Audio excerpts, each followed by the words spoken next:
अपनी पहली वीडियो में हमने कौरवों के जन्म के बारे में बताया। अब हम 5 पांडव के जन्म के बारे में बात करेंगे।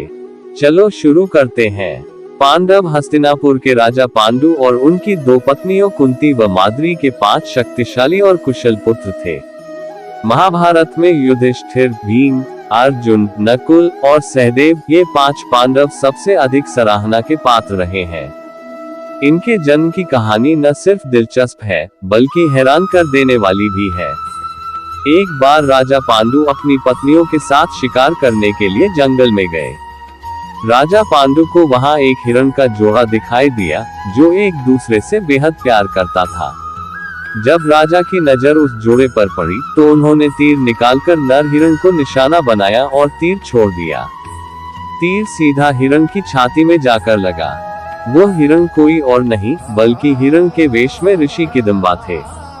उन्होंने पांडु को श्राप दिया कि वह जब भी किसी महिला के करीब जाएंगे, तभी उनकी मृत्यु हो जाएगी। पांडु ने ऋषि किदंबा से क्षमा मांगी, लेकिन तब तक वो मर चुके थे।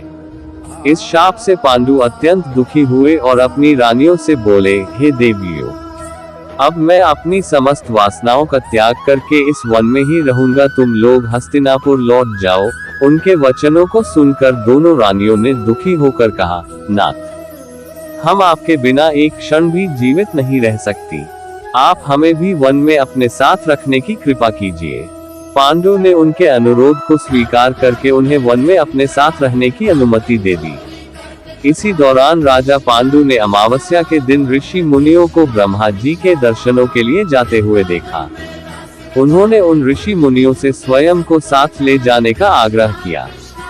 उनके इस आग्रह पर ऋषि मुनियों ने कहा, राजन, कोई भी निसंतान पुरुष ब्रह्मलोक जाने का अधिकारी नहीं हो सकता, अतः हम आपको अपने साथ ले जाने में असमर्थ हैं। ऋषि मुनियों की बात सुनकर पांडु अपनी पत्नी से बोले, हे कुंती, मेरा जन्म लेना ही व्यर्थ हो रहा है, क्योंकि संतानहीन व्यक्ति पितृ ऋण, ऋषि ऋण, देव ऋण तथा मनुष्य ऋण से मुक्ति नहीं पा सकता। क्या तुम पुत्र प्राप्ति के लिए मेरी सहायता कर सकती हो? कुंती बोली, हे आर्यपुत्र, दुर्वासा ऋषि ने मुझे ऐसा मंत्र प्रदान किया है जिससे मैं किसी भी देवता का आह्वान करके मनोवांछित वस्तु प्राप्त कर सकती हूँ। आप आज्ञा दीजिए, मैं किस देवता को बुलाऊं? इस पर पांडु ने धर्म को आमंत्रित करने का आदेश दिया। धर्म ने कुंती को पुत्र प्रदान किया, जिसका नाम युधिष्ठिर रखा गया। कालांतर में पांडु ने कुंती को पुनः 2 बार वायुदेव तथा इंद्रदेव को आमंत्रित करने की आज्ञा दी।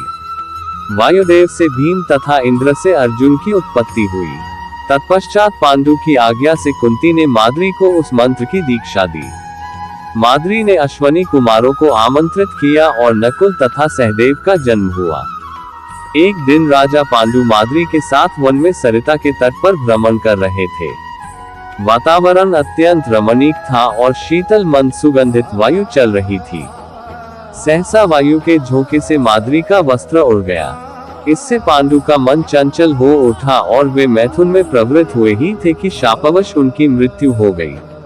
माद्री उनके साथ सती हो गई, किंतु पुत्रों के पालन पोषण के लिए कुंती हस्तिनापुर लौट आई और कुंती ने अपने 5 पुत्रों का पालन पोषण किया। इस प्रकार 5 पांडव का जन्म हुआ। प्रिय मित्रों, अगर कहानी पसंद आए तो चैनल को सब्सक्राइब कर लेना और कमेंट करके बताओ कैसा लगी कहानी। आज बस इतना ही, फिर मिलेंगे एक नई वीडियो में। जय श्री कृष्ण, राधे राधे।